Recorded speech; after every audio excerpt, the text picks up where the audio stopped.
Bon, je vous dis encore une fois bonsoir, bienvenue et un grand merci d'avoir dit oui à notre invitation. Je suis Catalina, votre commandante de bord ce soir. J'utilise le modèle DISCA depuis plus de 15 ans dans mon activité de formatrice de coach et plus que ça, depuis 10 ans, je forme d'autres spécialistes comme vous, des formateurs, des coachs, des recruteurs, à prendre en main l'outil et à l'utiliser au mieux possible. Le prérequis de ce petit atelier était d'avoir déjà des connaissances sur le modèle DISCA. Cela signifie que nous n'allons pas plus expliquer le modèle ce soir. On l'a déjà fait lors d'autres sessions de découverte. Donc, j'aimerais juste m'assurer que c'est vraiment le cas, que vous connaissez vraiment le modèle DISCA. Donc, je vous prie de lever la main si vous ne connaissez pas le modèle DISCA. Donc, si je... oh, ok, je vois une main levée de la part de Naïs, ça signifie que vous ne le N- connaissez pas? Non, je suis allée trop vite et c'était pour vous signifier que c'était bon, j'avais Ok, des balles. c'était juste un Pardon. thumbs up. Ok, Ouais. parfait. Donc, j'ai affaire à des pros, c'est nickel. Euh, vous, je vous prie cette fois-ci de lever la main si vous êtes déjà certifié à un modèle DISCA. Marie, ok. Est-ce que vous pourriez me dire dans quel modèle êtes-vous certifié? Insight francophone. Insight, ok, parfait. Donc, si je comprends bien, pour les autres, la réponse est non, pas Si, moi, encore. je suis certifiée, pardon, Nolwenn. Ok. Un quel modèle là? Assessment 24-24. Je crois que c'est. 24 assessment. Ok. Ok, super. Bon, alors, euh, pour se réchauffer, donc le but de ce soir, ça va être plutôt, comme je disais, on ne va pas réexpliquer le modèle, vous le connaissez déjà. Donc le but, ça va être plutôt de se concentrer sur les aspects qui peuvent nous mettre en difficulté quand nous animons des ateliers, des accompagnements qui sont basés sur le modèle DISCA. Mais pour se réchauffer un tout petit peu, je vous propose un petit jeu. C'est un des jeux que nous utilisons dans notre modèle, le disque Persologue. Et ça va nous permettre d'aligner un tout petit peu la compréhension sur le modèle disque et, comme je disais, aussi de se réchauffer un tout petit peu. Je vais me remettre en partage d'écran et je vais avoir besoin, bien sûr, qui dit jeu, dit participation. Donc, je vais avoir besoin de votre aide.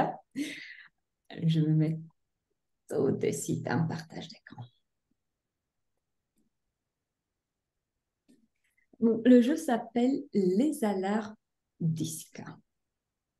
Nous l'utilisons en format papier et numérique à la fois. Cette fois-ci, on va l'utiliser en format numérique et on va choisir l'option qui est au milieu, le quiz de base. Qu'est-ce qu'il y aura à faire?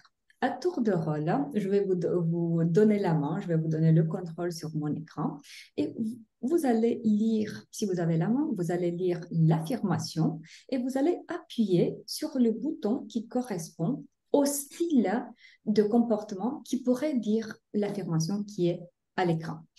Juste petit point de vigilance. Il est nécessaire d'appuyer sur le rond coloré parce que si vous appuyez ailleurs, je vais vous montrer ce que ça donne. Ça se met à ramer, ramer, ramer. Donc, on va attendre pour rien. Donc là, je vais redémarrer. Voilà. Et je vous propose qu'on commence avec celui d'entre vous qui est ou qui se sent le ou la plus jeune.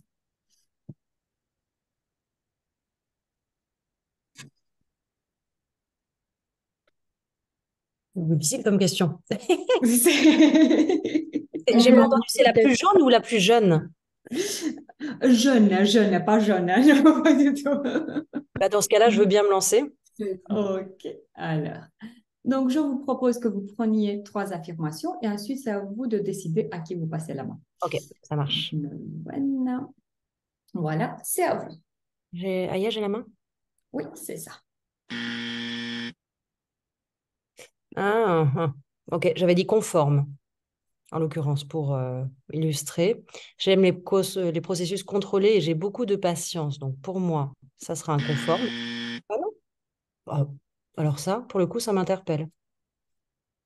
Donc, c'était en fait, donc, vous n'avez pas tort, ça peut correspondre à quelqu'un avec un style. Chez nous, c'est consciencieux, mais effectivement, c'est le C. Alors Euh, oui, d'accord. Ok. voilà. Par contre, ce qui était ici comme réponse, c'était plutôt le stable, le S, qui aime aussi le côté pas à pas, le Ouais, rythme bien étapisé dans le calme.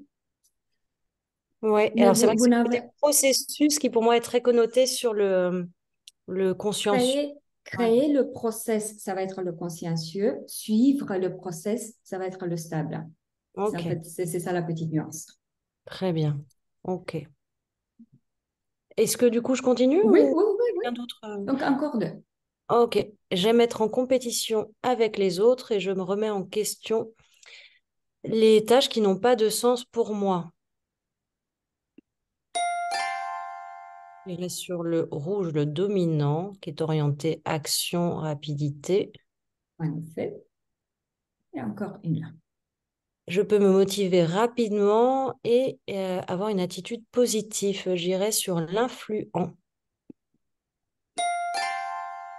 En effet. Et là, c'est à vous de décider à qui on passe la main. Eh ben, je vois Sylvie qui sourit. Je pense C'est- qu'elle a envie de continuer. Donc, vous avez bien compris. Par contre, il va falloir qu'on laisse la main un petit peu. Alors, comment je fais pour... Vous touchez plus.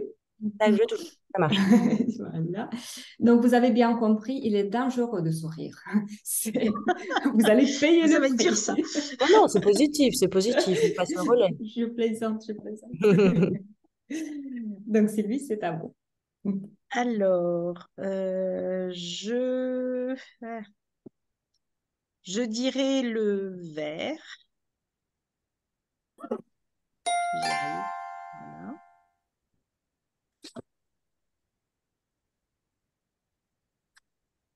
Donc là, plutôt l'influent. Si vous pouvez lire aussi les Ah, affirmations, pardon. parce que J'aime passer du temps avec les gens et je ris beaucoup. Et je n'aime pas beaucoup entrer dans les détails et j'ai du mal à respecter les délais stricts. Euh, je dirais le dominant. Ah, vous n'avez pas ok. nécessairement tort pour le côté détail. Par contre, pour le côté délai, il y a plus de respect des délais pour le dominant que pour l'influençant. D'accord. J'en fais un autre ou... Oui, oui.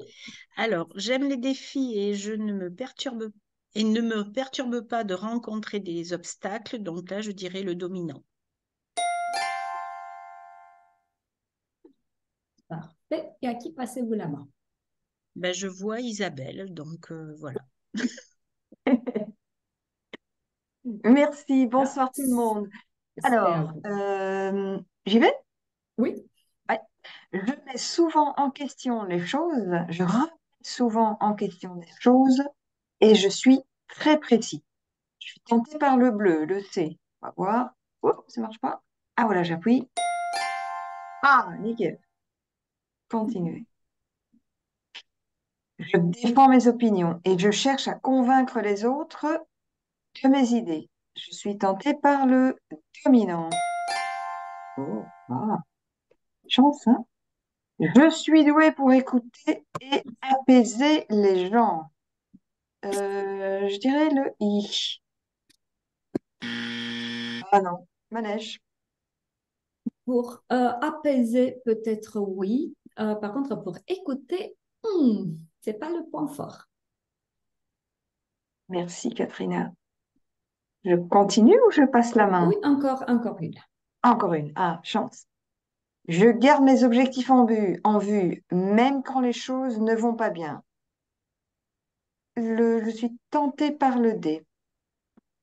Attends. Je garde mes objectifs en vue, même quand les choses ne vont pas bien.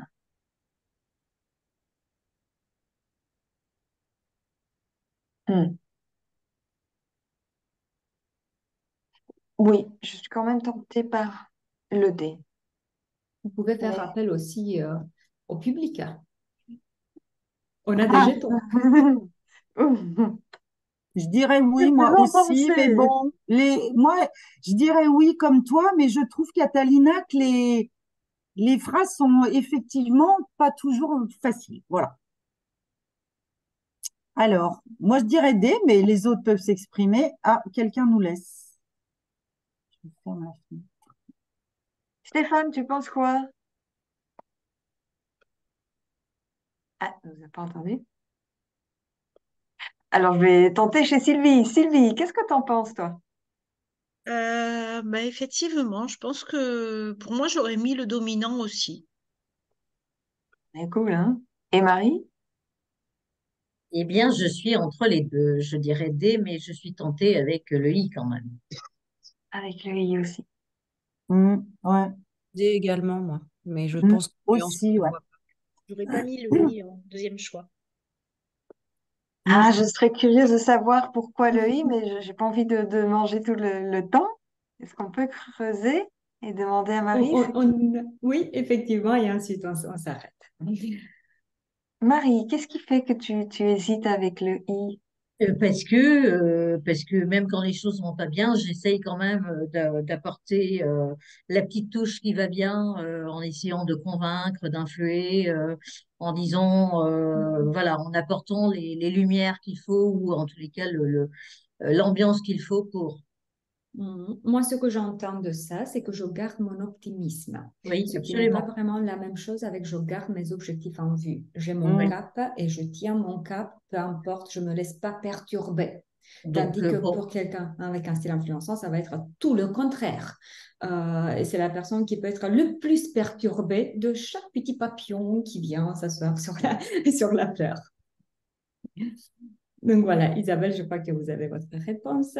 oui, j'ai Je le vous D. remercie. Merci à tout le monde pour leur participation. Allez, on appuie sur le D et clac. Ah, voilà.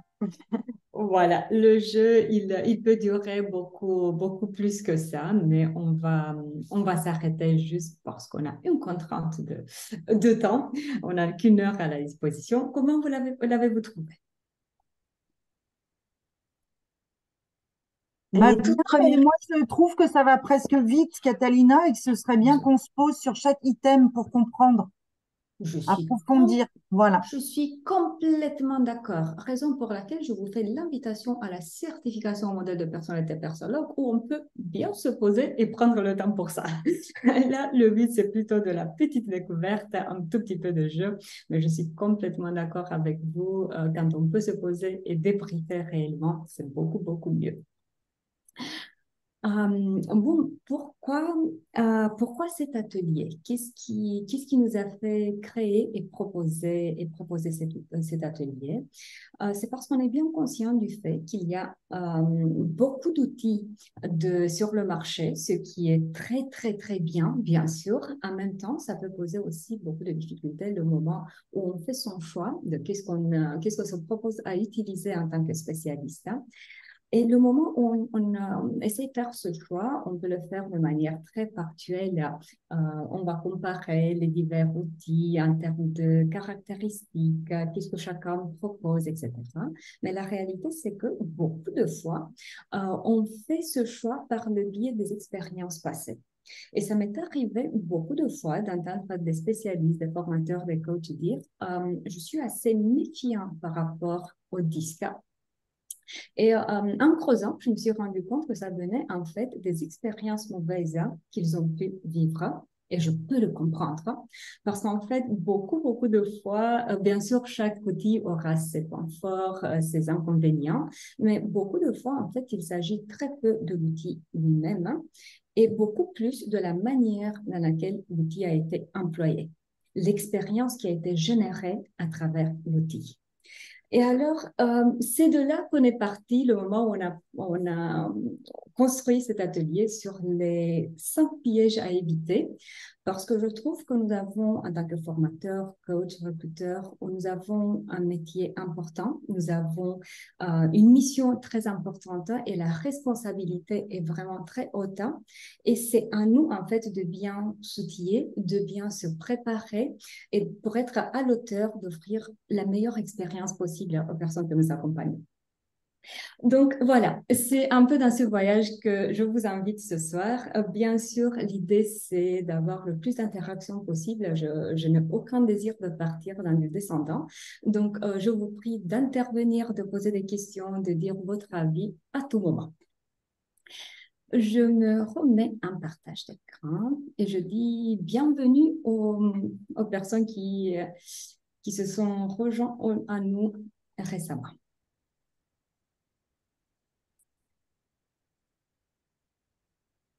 Alors, ça m'est, je ne sais pas vous, mais ça m'est arrivé tellement de fois d'animer des ateliers, des formations basées sur le modèle DISC et qu'on me disait, moi je le connais déjà. Ah, nickel, quand les personnes connaissent déjà, c'est le bonheur, ça signifie qu'on peut creuser un peu plus.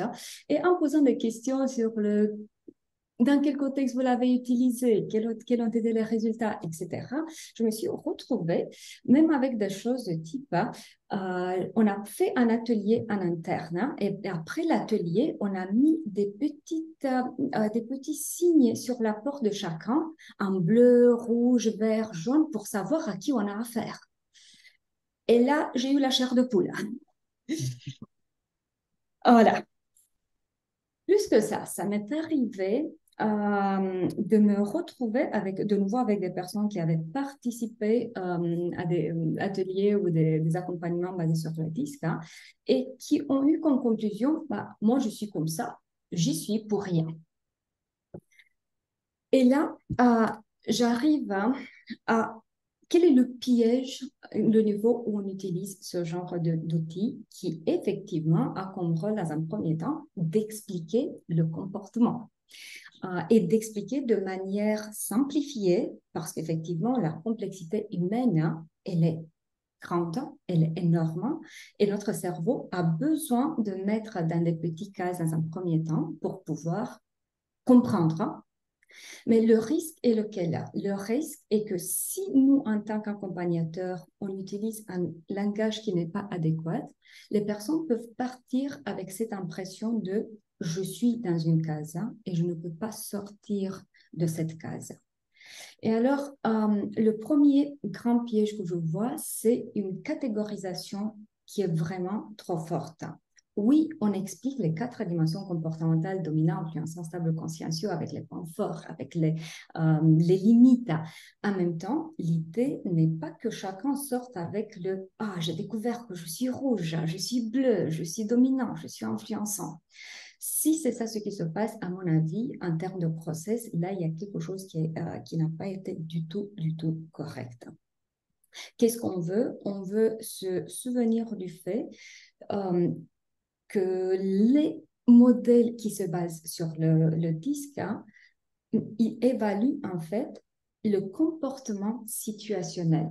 Et on fait bien la distinction entre je suis et je me comporte. Je ne suis pas dominant, mais je me comporte de manière dominante quand je suis dans mon rôle de manager. Ce qui peut ne pas être le cas quand je suis à la maison avec ma conjointe, avec mes enfants, ou l'inverse. Donc, ce qu'on veut, c'est inviter, en fait, oui, à comprendre les dimensions comportementales et accepter le fait que ce type de modèle va identifier le comportement situationnel.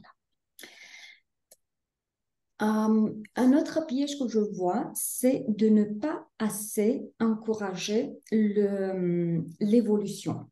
Autrement dit, qu'est-ce qu'on veut? On veut j'identifie mon comportement prédominant et ensuite je m'ouvre vers comment je pourrais élargir mon répertoire comportemental. Oui, j'ai ma prédominance. Oui, c'est là où je trouve mes forces principales, mais j'y suis pour rien. À mon avis, ça n'a pas de place dans un accompagnement basé sur le disque. Autrement dit, ce que j'essaie de dire là, ce type de modèle peut expliquer le comportement, mais il ne le justifie pas. Est-ce que je suis claire dans ce que je dis? Oui, Ouais, Est-ce que ça fait sens pour vous? oui. absolument. Et si on parle d'un langage inadéquat, d'autres pièges que je vois, c'est de ne pas être aligné au langage qu'on peut évoluer, qu'on utilise maintenant en 2023 et de rester dans les explications qu'on fournissait dans les années 90, 70, pardon. Qu'est-ce que je veux dire par ça? J'entends encore beaucoup de fois le modèle d'X expliqué en raison de extraverti, introverti, ce qui signifie que par rapport à ce type d'explication, on va se retrouver avec le style dominant qui est présenté comme extraverti et le style stable qui est présenté comme introverti. Et si on réfléchit un tout petit peu à l'évolution qu'on a pu avoir dans la psychologie ces derniers temps, l'introversion et l'extraversion sont expliquées pas seulement par la capacité d'aller envers les autres, mais aussi par la manière dans laquelle on va se charger. On va charger cette batterie. Et en prenant ça en considération, on se rend compte qu'en fait, c'est seulement le style influençant qui est purement extraverti. J'aime être entourée des autres, je vais facilement envers les autres et la manière de recharger mes batteries, c'est avec les autres. On est entre formateurs coach. Vous savez très bien nos confrères qui, après l'animation de 4 à 5 jours de formation où les batteries peuvent être à plat, comment ils se rechargent? Ils sortent boire une bière avec les autres, avec les stagiaires. Donc ça, c'est la vraie extraversion. Et au contraire, à l'opposé, c'est le style consciencieux, le seul qui va être vraiment introverti. J'aime être tout seul et quand j'ai besoin de me recharger, je me recharge tout seul. Les autres vont me fatiguer. Quand je suis à plat, être avec les autres, ça me fatigue. Ça ne signifie pas que je n'aime pas les gens, mais j'ai besoin d'un peu de solitude pour me recharger. Et là, quand on met l'attention sur le dominant et le stable, on se rend compte que le dominant peut avoir un côté extraverti dans le sens de je m'affirme, je vais envers les autres, mais quand je me recharge tout seul. Et le stable, d'un premier abord, paraît très introverti. Pourquoi? Parce qu'il y a ce comportement réservé, mais une fois que la personne est en confiance et se sent à l'aise avec les autres, là, on ne voit plus un comportement introverti. Est-ce que ça résonne pour vous, ce que je viens de dire? Donc voilà, ça c'est un... Oui, pardon Isabelle. Juste une petite question. Donc, ce que je comprends de ce que vous venez de dire, c'est que la catégorisation qu'on pourrait avoir des années 70, des années 70, euh, il faut la ranger au tiroir. Catégorisation qui peut être extraverti, introverti, c'est paf paf, alors que il faut plus regarder les énergies, la manière dont la personne, dans la situation, se régénère pour se retrouver elle-même et continuer. C'est ça? C'est ça. Et ou nous, par exemple, chez Persologue, nous utilisons plutôt les deux axes. Comment je perçois l'environnement, je le perçois de manière défavorable ou favorable. Comment je réponds face à l'environnement, je réponds de manière déterminée ou réservée. Ça, c'est notre manière d'introduire. Tandis que chez nous aussi, on utilisait le côté extraversion, introversion jusqu'il y a 15 ans. Merci. Voilà, mais on s'est aligné le moment où on s'est rendu compte que non, ça ne fait plus sens. Une autre chose dans le langage des années 70 qui ne fait pas trop sens, c'est aussi le côté orienté tâches et relations. Pourquoi? Parce qu'on se rend compte que le style stable est le seul à avoir une orientation tâches et relations à la fois. Tandis que sur le modèle tâche ou relation, le stable se retrouvait seulement vers la relation. Et ça, c'est pas complètement vrai. C'est à moitié vrai. Donc, voilà, ça c'est niveau langage. Est-ce que vous avez des choses à rajouter là-dessus?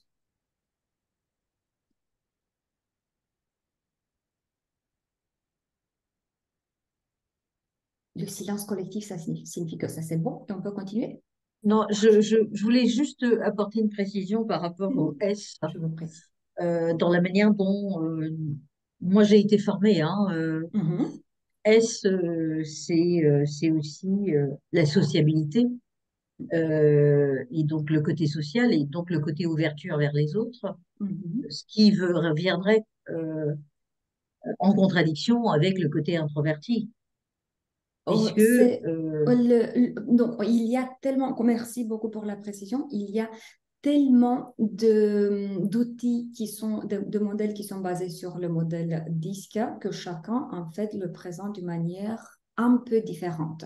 Et je suis contente que la manière dans laquelle vous l'avez intégré ne prend pas en compte le côté purement introverti du stable. Contente de oui, parce que l'entendre. moi je l'ai jamais utilisé et ni De- étudié en termes d'extraverti, introverti, mais plutôt à partir des caractéristiques comportementales de chacune des couleurs. Il y a des modèles, je ne vais pas les nommer maintenant parce que le but n'est pas de faire le tri entre qui le fait bien et qui ne le fait pas bien. Mais il y a des modèles qui présentent toujours ce côté extraverti-introverti. Ok, alors, on continue.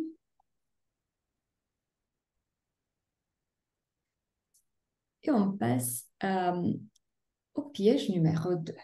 Et là, on commence avec la question où faire la mise au point.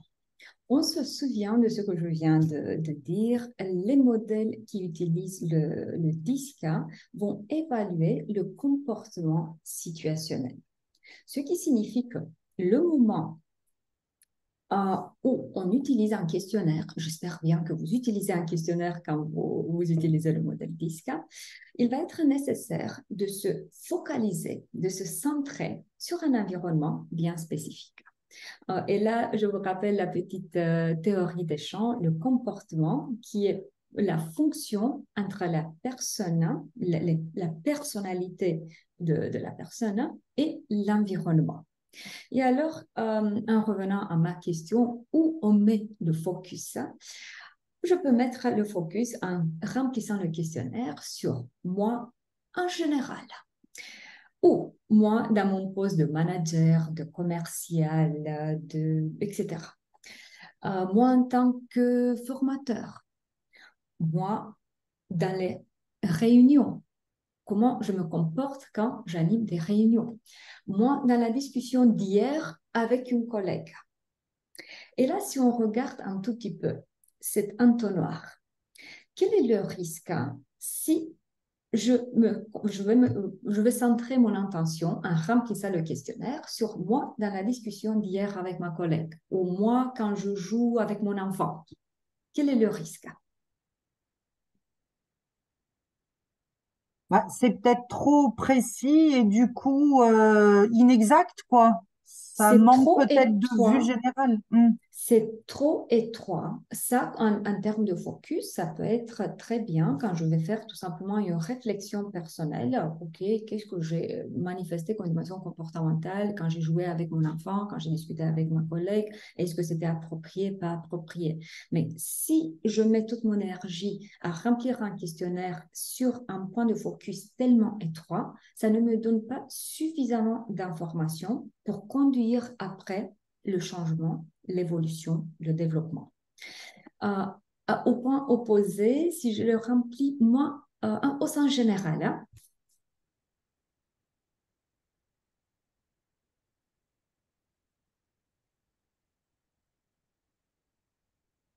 n'hésitez pas d'activer les micros pour intervenir.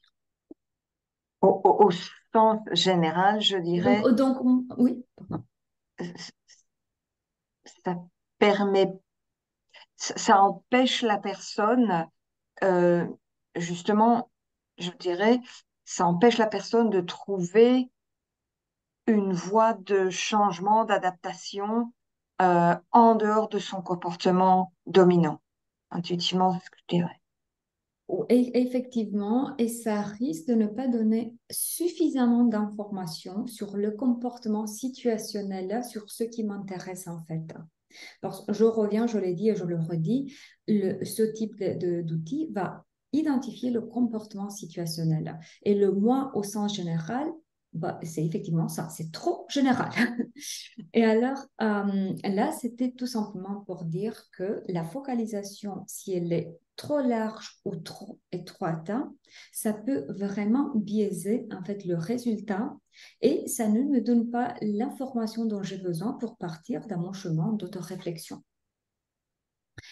Un autre piège que l'on peut rencontrer, c'est d'oublier en tant que personne qui accompagne, que ce soit lors d'une formation, d'un coaching, d'oublier de faire le débrief, la restitution, l'accompagnement lui-même, aligné avec le focus que la personne a eu quand elle a rempli le questionnaire. Autrement dit, si elle a rempli le questionnaire dans son rôle de manager, donc en mettant la casquette de manager, et qu'ensuite elle commence à nous donner des exemples dans la gestion du conflit, dans la relation avec les enfants ou le conjoint, en fait, ce n'est pas pertinent. Pourquoi? Parce que ce que nous avons identifié, c'est la prédominance comportementale dans le rôle de manager. Et si on veut vraiment être pertinent dans son accompagnement, alors il est nécessaire de garder ce fil conducteur. Est-ce que ça fait sens pour vous? Moi, j'ai une question. C'est du coup parce que c'est une question qu'on a souvent quand on est en débrief individuel, en effet, d'interrogation, bah, voilà, là j'ai hésité, je ne savais pas comment répondre en tant que manager, en tant que machin, voilà. Quelle précaution ou quelle consigne, avec toutes les nuances que ça peut apporter, vous conseillez les uns les autres, du coup, ou vous, Catherine, sur, bah voilà, effectivement, à cette question mais je réponds en tant que qui? C'est moi, Catherine? Oui, c'est Catalina, mais c'est bon, ça, Catherine me va aussi, c'est l'équivalent français. Je voulais juste m'assurer que c'était adressé à moi. Comment est-ce qu'on peut orienter en amont du questionnaire pour garder le fil derrière, Oui. bien sûr? Effectivement, donc finalement, c'est à ça qu'on revient. C'est à nous, la personne qui accompagne, de guider dès le début. Et bien sûr, il va s'agir du contexte qu'on a. Est-ce qu'il s'agit d'une formation? S'il s'agit d'une formation sur comment augmenter ses capacités managériales ou ses capacités commerciales, ou c'est une session de coaching, est-ce qu'on a un objectif bien précis? Normalement, on a un objectif bien précis. Et alors, le moment où on envoie le questionnaire, ce qui est recommandé de faire, c'est de préciser dès le début, je vous prie de vous focaliser sur votre rôle de manager, de commercial, d'épouse, donc ça dépend vraiment du contexte dans lequel vous faites l'accompagnement. Et plus que ça, de garder ce focus tout au long du questionnaire. Ok. Voilà. Et plus que ça, surtout quand on fait un accompagnement individuel et qu'on a plus de temps et plus d'énergie à donner à chaque personne qu'on accompagne, le moment où on fait le débrief des graphiques, on va en parler tout de suite d'histoire des graphiques, les deux premières questions que l'on pose, c'est est-ce que vous avez gardé le focus sur cet environnement? Si la réponse est non, ok, elle est non, mais au moins on le sait que ça peut être biaisé un tout petit peu. Et est-ce que vous avez répondu correctement au questionnaire? Chaque questionnaire aura quelques indications. Par exemple, le nôtre aura comme consigne de choisir ce qui correspond le plus au comportement de la personne pour la première partie et ce qui représente le plus le ressenti pour la deuxième partie, le moins le ressenti, pardon, pour la deuxième partie. Donc, tout ça, on va poser comme question quand on commence le débrief. C'est bon, j'ai répondu à la question. Troisième piège. Je crois que le comportement consciencieux, c'est le mieux. Pourquoi? Parce que peut-être j'ai un comportement consciencieux, donc je trouve que franchement, on est fort. Ou peut-être parce que j'ai un comportement influençant et j'envie tellement ceux qui ont un comportement consciencieux et qui ont cette rigueur, qui ont cette capacité de concentration sur la tâche, qui ne se laissent pas perturber. Mais que ce soit une ou l'autre, on revient à quoi? On revient au fait qu'on est des humains, on a le droit d'avoir des préférences. Par contre, si le moment où on accompagne ces différentes appréciations des dimensions comportementales, ça se voit, ça risque de transmettre effectivement le message de les dominants sont les plus forts, les stables sont faibles. Donc, et c'est pas ça ce qu'on veut. Ce qu'on veut, c'est de garder cette équidistance. Toutes les dimensions comportementales ont des points forts, toutes les dimensions comportementales auront des points faibles. Et nous, nos préférences personnelles, là, il n'y a pas de place pour ça. Plus que ça, ce que j'ai vu encore comme chose à ne pas faire, à mon avis, c'est d'aller vers l'association très stricte d'une dimension comportementale avec un métier. Des choses genre, si on n'a pas de D, on ne peut pas être un bon manager. Et vous savez quoi? On peut l'être. On peut l'être. Oui, bien sûr, il va être nécessaire si si mon comportement dominant est très faible, si je veux ce rôle de manager déjà, de faire l'effort de m'entraîner à prendre des décisions rapides, à trancher quand c'est le cas, de m'affirmer, de défendre mon point de vue. Donc oui, il va être nécessaire d'apprendre tout ça, mais ça ne signifie pas que je ne peux pas le faire. Ou c'est seulement les consciencieux qui peuvent être des comptables. Ah bon? Donc, oui, il y aura, surtout si on parle du recrutement, il y aura des préférences, des points forts qui vont indiquer qu'une certaine dimension comportementale peut être plus appropriée pour un certain métier, mais je n'irai pas si loin que ça de dire qu'il y a une seule dimension comportementale qui peut correspondre à un seul métier et que si on n'a pas ça, c'est impossible à le faire. Est-ce que ça fait sens pour vous? Et là, moi, ce que je dirais, c'est que la prise de recul est essentielle vraiment, donc se faire une analyse pour soi-même. Est-ce qu'on est biaisé par rapport à certaines dimensions comportementales? Est-ce qu'on réussit à garder cette équidistance en les présentant et en invitant les autres à les découvrir?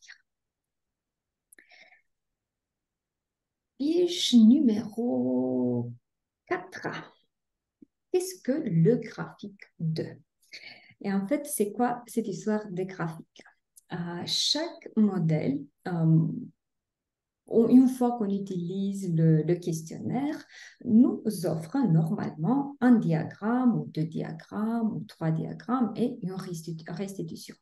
Dans notre modèle, nous utilisons 3 diagrammes et nous sommes bien fiers de ça. Pourquoi? Parce qu'en fait, chaque diagramme nous donne en termes d'information quelque chose de très différent et ça nous permet, au-delà de la restitution qui va être offerte après par le modèle, ça nous permet en fait de vraiment d'avoir une valeur ajoutée en tant que personne qui est accompagnée. Parce qu'il y aura tellement de choses que seulement nous, on va voir et que le logiciel ne va pas voir. Et alors, en bref, quelle est l'histoire de ces 3 graphiques pour nous? Le premier graphique qui présente l'image de soi publique, ça va être l'image que je veux donner aux autres dans l'environnement pour lequel j'ai complété le questionnaire. C'est comme je veux être perçue dans cet environnement-là. Deuxième graphique, image de soi privée, va être le comportement plus spontané. Le comportement qui va ressortir surtout en situation de pression quand je n'aurai plus d'énergie pour mettre un masque. Et le graphique 3, ça va me donner l'image de soi composée, autrement dit, le mélange entre l'image que je veux renvoyer et le comportement spontané qui ressort en situation de pression. On va voir des informations, donc je crois que vous voyez déjà chaque graphique en haut les 4 dimensions comportementales, dominant, influençant, stable, consciencieux, et côté gauche, le grammage. Combien de chaque dimension comportementale je manifeste? la ligne médiane me montre si le comportement est prédominant ou si ce n'est pas vraiment une préférence. Et ensuite, une autre indication que l'on peut voir dans nos graphiques, c'est ces deux lignes rouges qui peuvent me montrer les zones de potentiel risque.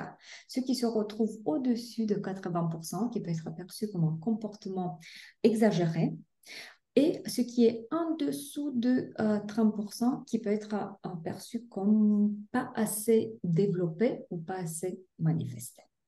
Donc voilà, ça, je vous dis juste en deux petits mots parce que sinon il y a beaucoup, beaucoup d'autres informations que l'on peut voir. Et alors, pourquoi j'ai introduit cette idée des graphiques? Si on regarde un exemple des graphiques, on peut voir, par exemple, là, je commence avec le deuxième graphique. Et dans le deuxième graphique, on peut voir qu'il y a le comportement influençant, stable, consciencieux, qui sont bien représentés. Le comportement dominant qui est un peu plus bas, mais sans que ce soit dans la zone potentiellement dangereuse.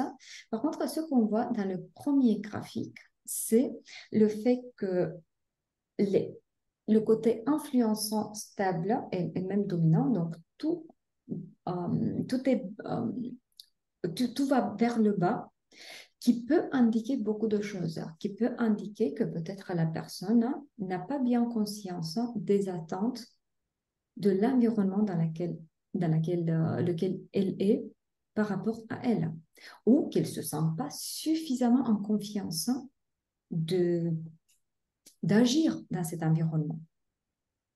Et tout ça pour dire que si on s'appuie seulement sur le graphique 3, ça ne va pas suffire.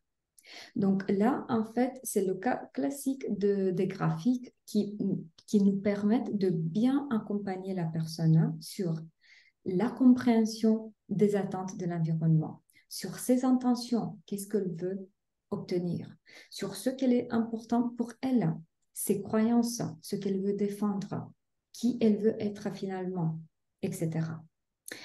Donc, en général, le moment où on intègre vraiment les graphiques qui nous sont offerts et on va au-delà de ce que la restitution du modèle nous offre, de nouveau, chaque modèle va nous offrir une restitution, un rapport. C'est là où j'ai eu des retours de la part de mes formateurs certifiés qui ont commencé à utiliser le modèle, des retours de type je comprends enfin ce que le disque peut vraiment faire. Mais ça va au-delà de lire le rapport, je suis d'accord, je ne suis pas d'accord. Donc, en bref, niveau piège, éviter d'utiliser le modèle avec un questionnaire qui n'est pas validé. Pourquoi? Parce que le résultat peut être très faussé ou peut être trop simplifié. Autrement dit, les modèles qui utilisent un seul diagramme qui vont me montrer quoi? Une dimension comportementale pour laquelle j'ai une préférence, mais je n'aurai pas tout ce qu'on a pu voir en termes de profondeur dans ce que je viens d'évoquer, les intentions, le comportement sous pression, les croyances, etc. Et comme je l'ai déjà dit, le piège que je vois, c'est de s'appuyer juste sur les restitutions offertes par le modèle et de ne pas avoir confiance de faire une vraie lecture des graphiques avec toutes les choses que l'on peut voir, genre graphiques qui sont avec les comportements aux extrêmes, les graphiques plats, les graphiques atypiques, etc.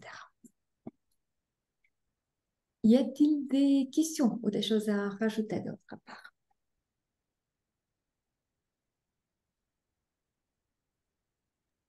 J'ai une question. Pardon. Je vous en prie. J'ai adoré la présentation, j'ai adoré la manière dont vous avez fait. Est-ce qu'on aura l'occasion d'avoir l'enregistrement même si on a participé? Avec grand plaisir. Pour ça, je vous prie, si vous n'êtes pas inscrite à l'événement par le biais du formulaire qu'on vous a mis à la disposition, mettez-moi votre adresse mail dans le chat. Et comme ça, on s'assure que qu'on peut vous envoyer la présentation que j'ai utilisée ainsi que l'enregistrement. Merci beaucoup, Catalina. Avec grand plaisir. Cinquième et dernier piège que moi j'ai pu repérer, j'ai pas la prétention que c'est tout ce que l'on peut avoir.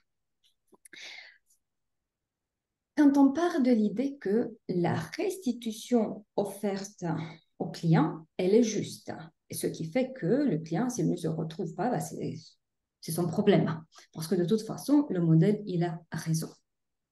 Et en fait, il y a tellement de situations où la restitution peut être, je ne sais pas si pas correcte, mais de toute façon, pas assez nuancée pour le client, ou que ça peut être complètement faussé.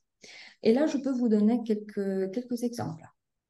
Le questionnaire n'a pas été bien rempli. Qu'est-ce que je veux dire par pas bien rempli? La personne, tout simplement, a oublié et n'a pas respecté les consignes de le plus, le moins. Ou la personne était très fatiguée le moment où elle a rempli le questionnaire. On m'a dit une fois, je venais des États-Unis, j'avais le jet lag, je l'ai rempli vite fait en 10 minutes parce que je savais qu'on avait la formation. Ah, ok, bon, peut-être qu'on va lui donner encore une chance. Ou la personne n'a pas eu une bonne compréhension sur tous les mots qui étaient dans le questionnaire. Moi, ça commence à me faire un tout petit peu peur. On m'a posé des questions dans les formations, genre, qu'est-ce que ça veut dire persuasif? Pendant que les personnes remplissaient le questionnaire. Et le moment où on a quelqu'un que l'on peut demander à côté de nous, on le fait. Sinon, quelle est la tendance? On va ignorer ce terme-là et on fait le choix parmi les autres.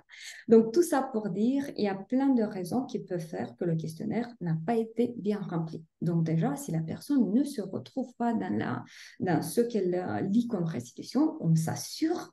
Première chose, on s'assure que le questionnaire a été bien rempli, ou au moins le mieux rempli possible, de toute façon. Ensuite, disons que le questionnaire a été bien rempli. C'est pas là le problème. Mais le moment où on identifie ces dimensions comportementales, nous, quand on les explique de quelle manière? De manière caricaturale, manifestée à 100%. Mais la personne peut manifester son comportement donc même dans le côté prédominant, de 50% jusqu'à 100%. Et ce n'est pas la même chose de le manifester à 100%, ce qui signifie que c'est manifesté de manière très forte, ou de le manifester à 60%, qui est toujours prédominant, mais pas assez fort. Donc, ce qui signifie que c'est normal que je ne me retrouve pas dans tout ce qu'on me fournit comme description de ce comportement. Plus que ça, troisième cas figure. Je n'ai plus 20 ans, malheureusement.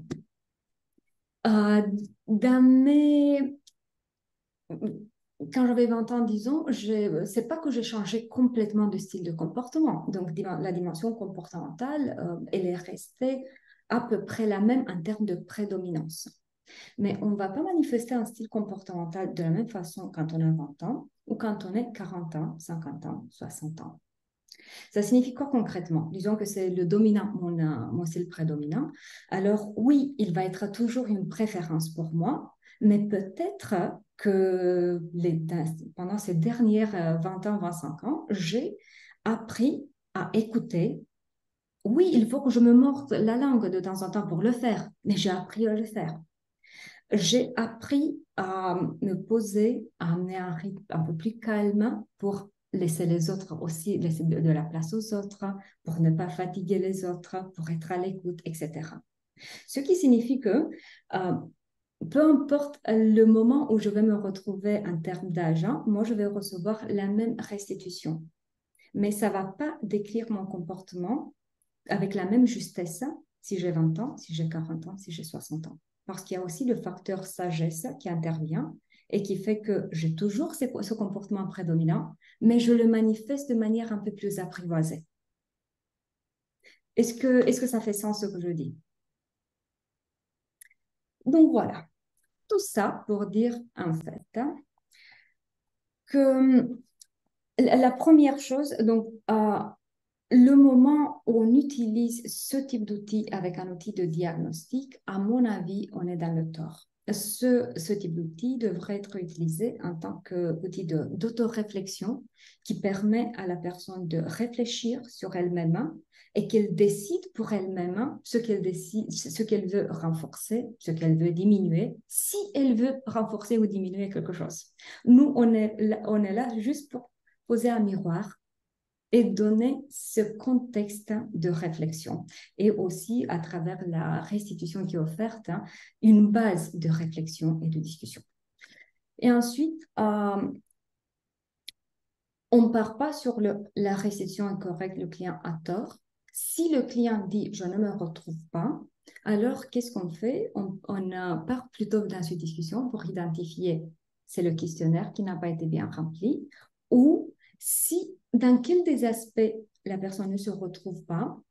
Si elle ne se retrouve pas, qu'est-ce qu'elle pourrait mettre à la place de tout ça? Et bien sûr, on fait quand même attention à ce qu'il n'y ait pas un angle mort, qu'il y ait des éléments que tout le monde voit chez la personne, c'est juste elle qui ne les voit pas. Mais tout ça dans la bienveillance, dans l'échange et avec l'idée de la restitution peut être erronée et le client peut avoir raison. Et bien sûr, un dernier aspect, ce serait de considérer l'être humain comme unidimensionnel et d'oublier toute la complexité que l'on a finalement euh, dans tout ce qu'on est comme être humain et d'ignorer le fait que effectivement chaque personne a cette capacité d'adaptation et que la personne dit oui dans ce contexte effectivement dans mon rôle de manager à fond la caisse avec le style dominant. Par contre, je suis capable dans mon rôle commercial de montrer plutôt mon style influençant. OK, on intègre ça et on discute de tout ça. Avez-vous des questions ou des choses à rajouter par rapport à ça? Très bien, Catalina, comme toujours. Moi, je dirais juste une chose, si tout le monde voulait bien se remettre en question avec l'âge, la vie serait belle, n'est-ce pas? Complètement d'accord. Et les gens qui sont là sont ceux qui se remettent en question pendant que les autres continuent à exercer leur travers relationnel. Bref, voilà. Mais c'était très bien, très intéressant, Catalina. En même temps, on met le focus sur ce qu'on peut contrôler, ça signifie nous-mêmes, et déjà, on essaye de faire le mieux possible en ce qui nous concerne. Voyez-vous d'autres pièges dans l'accompagnement avec le disque que je n'ai pas pu capter dans tout ce qu'on a discuté?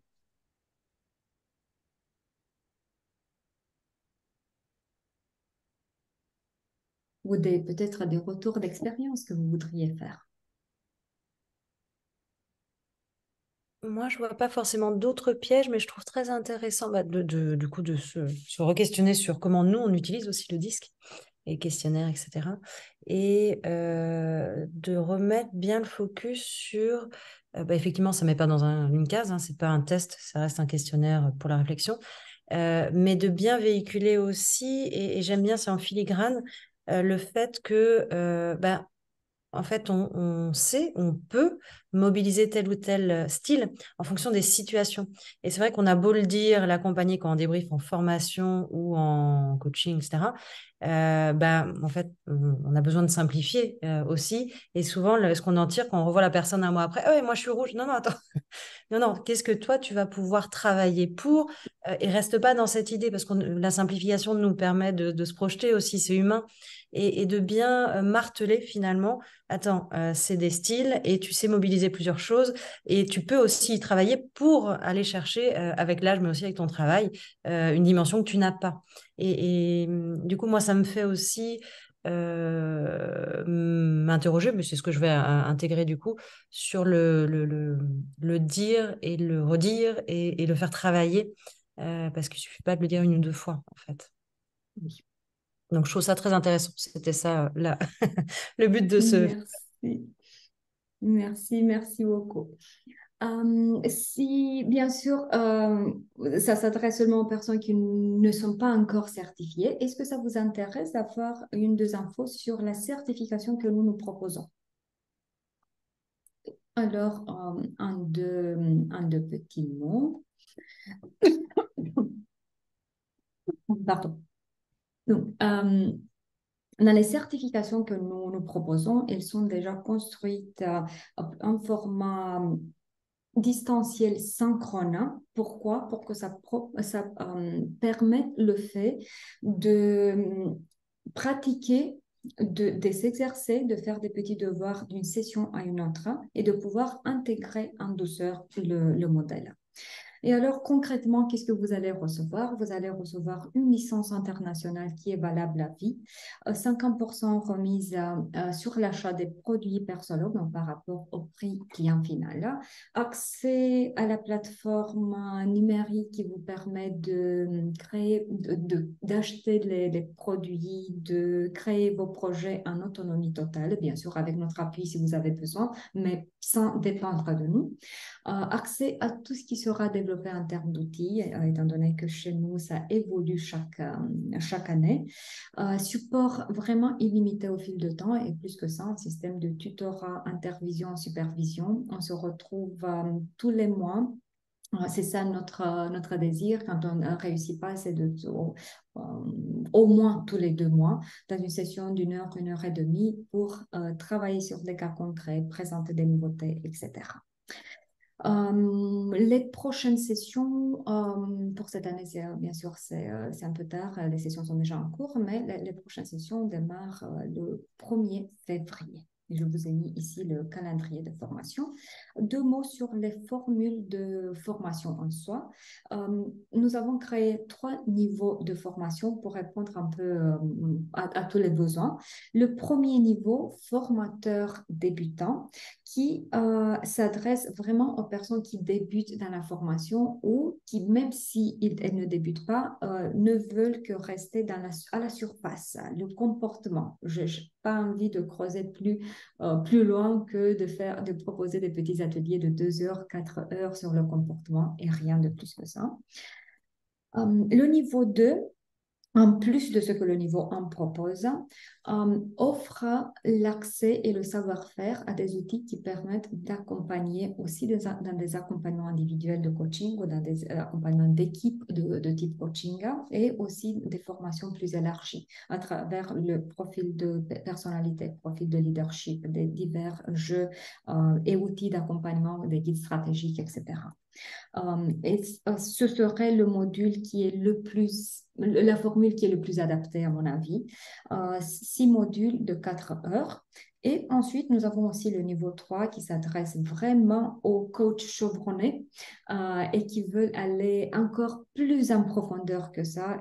Parce que là, dans ce qu'on nous offrons en plus, c'est l'outil Personality Mastery qui offre des rapports à partir de 20 pages jusqu'à 60 pages. Donc, quand on veut vraiment faire des sessions de coaching bien approfondies et de longue durée. Donc, ce n'est pas dans le one-shot. Ma recommandation, c'est de ne pas commencer avec le niveau 3 parce que ça peut faire le risque de trop plein et de commencer plutôt avec un niveau 2. Et après avoir pratiqué pendant 6 mois, un an et demi, et qu'on a l'impression que ça c'est c'est bien positionné dans notre tête, c'est bon, on peut continuer et rajouter le module 3. La différence vers le module 3. Voilà. Y a-t-il des questions? Oui. Merci. Si je prends le niveau 2, est-ce que je dois rajouter le prix du niveau 1 ou La bien... différence. Non. Donc, ça, c'est le niveau 1 en totalité. Ça, c'est le niveau 2 en totalité. Ce n'est pas le niveau 1 plus. Ça marche. Merci. Et si jamais vous décidez de prendre seulement le niveau 1, quand vous voulez passer au niveau 2, vous payez la différence. Et pareil pour le niveau 3. Merci. D'autres questions?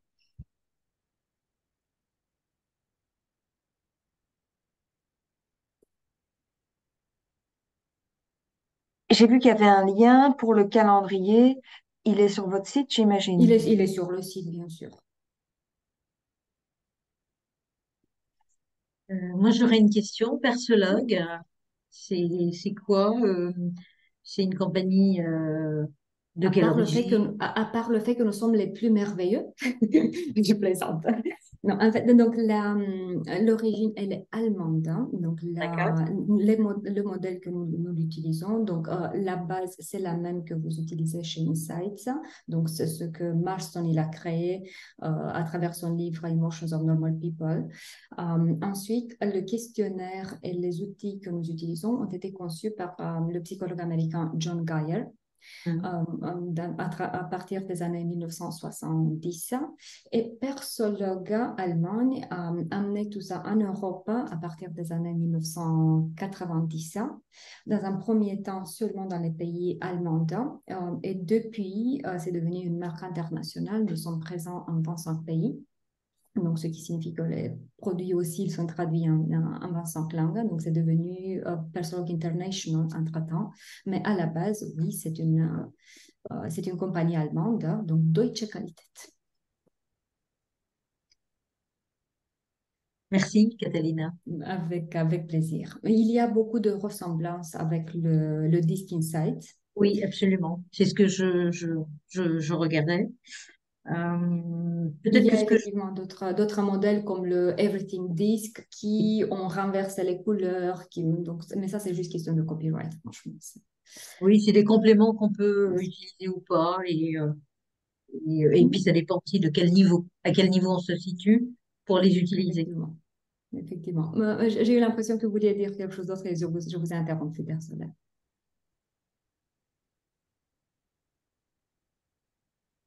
Non, c'est bon. OK. Toute dernière, si je peux. Oui, je vous en prie. La différence entre Persologs et Assessment 24/7, c'est quoi la différence principale? Je crois que le plus simple, ça va être si qu'on se retrouve en privé, où je vous montre Ah oui. vraiment nos produits. Et là, ça va être plus simple à expliquer. Mais réponse très brève, c'est dans l'approche. Par exemple, nous utilisons une vingtaine de styles de comportement dans les restitutions, donc les quatre dimensions de base et ensuite les combinaisons de 2 et de 3. Tandis que dans les autres modèles, parmi celui que vous avez évoqué, des combinaisons en diagonale ne sont pas reconnues et c'est vraiment dommage, hein, ou les combinaisons 2-3, de nouveau, pas reconnues et de nouveau, ça simplifie trop. Ensuite, l'histoire des graphiques, hein, chez nous, il y en a 3, ce n'est pas le cas pour les autres. Et les produits en soi pour accompagner le développement. Chez nous, ça peut aller de très simple le profil de comportement quand je ne veux pas creuser du tout jusqu'à très très épais. Et de cet éventail-là, on choisit en fonction de l'objectif de temps qu'on a à la disposition. Mais le plus simple, si vous êtes intéressé, ça va être qu'on prend un rendez-vous en privé. Je peux vous faire parvenir un lien du questionnaire pour que vous le testiez. Et ensuite, on peut continuer avec un débrief et discuter plus largement. Donc, faites-moi juste signe si ça vous intéresse. Je vous remercie. Bon, avant qu'on se quitte, est-ce que vous pourriez me dire un mot qui évoque pour vous l'expérience de ce soir? Enrichissante. Je dois dire ça à Merci. chaque fois, Catalina, je crois. Merci. Convivial, convivial. Je suis d'accord. Et ça fait du bien, en fait, de se recentrer aussi sur les dérives qu'on pourrait avoir. Merci. Je suis OK avec ça et parfois on peut se laisser entraîner aussi sur les biais, même si on les voit, mais et notamment lorsque on fait des travaux avec des groupes particulièrement. Ouais. Oui, et quand on doit partager notre énergie, attention, un peu dans tous les sens. Je dirais enrichissant aussi, ouais. Tout à fait, merci. Merci à vous. Moi, j'ai envie de dire reconnaissance à vous, Catalina, euh, parce que c'était vraiment super utile. Merci beaucoup. Merci à vous. Et merci Et, au groupe. et alors, moi, j'ose dire deux mots, bonne énergie. Je trouve qu'on a eu une très, très bonne énergie ce soir et je vous remercie pour ça. Si je peux vous être utile avec quoi que ce soit, n'hésitez pas. Vous avez mes coordonnées. Si j'ai vos adresses mail, vous allez recevoir de notre part la présentation et j'espère bien qu'on va rester en contact. Je reviendrai vers vous, Catalina, suite à notre dernière discussion. Ok, Mais là, j'attends que ça se calme un peu. Je pense que ok. ça va être janvier en plus maintenant pour vous, non? Vous devez avoir une fin d'année Bon. chargée. Il y a toujours des périodes chargées, mais on trouve du temps Bon, pour l'important. Donc, c'est ok, bon. super. Merci Belle beaucoup. soirée. Bonne soirée. Au Merci. revoir. Merci beaucoup. Bonsoir à tout le monde. Merci beaucoup.